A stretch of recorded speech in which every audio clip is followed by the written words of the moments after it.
Hi, I've said before, in the Bible it says, let your yes be yes and your no be no. And when it comes to bringing up kids, it's so important that they have some stability in their lives. Sometimes we think that the Bible's too controlling and too rigid. And yet, imagine you're with your children at a cliff and there is a big 10-foot chain link fence securing the cliff. You're quite happy for the children to run right up to the very edge because there's a 10-foot chain link fence there.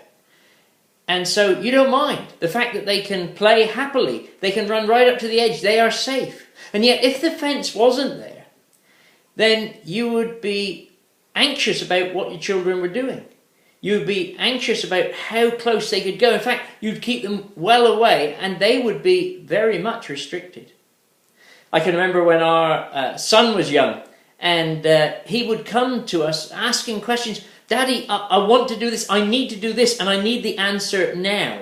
And I used to say, if you're prepared to wait, then it may be yes. But if you need to know the answer now, I'm afraid it's going to be a no because I haven't had time to think about it. Oh, you don't understand, Dad, he says. You don't understand. I need to know now. And I said, that's fine. The answer is no. Until I have a chance to think about it. But Dad, and it would go on. But it only went on for a little bit because he soon learnt that when Dad said no, he meant no. And if he said yes, it was yes.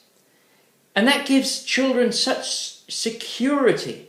And yet when we tell our children, oh, well, yes today and no tomorrow for the same question, they don't know if they're coming or going. And they get very upset. And today we live in a world where it seems we've got to let our children have yes to everything. And yet, are we teaching them a standard in which they can live by? A standard which they will be secure in. And they will love living their life in a secure, happy home. Let your yes be yes and your no be no.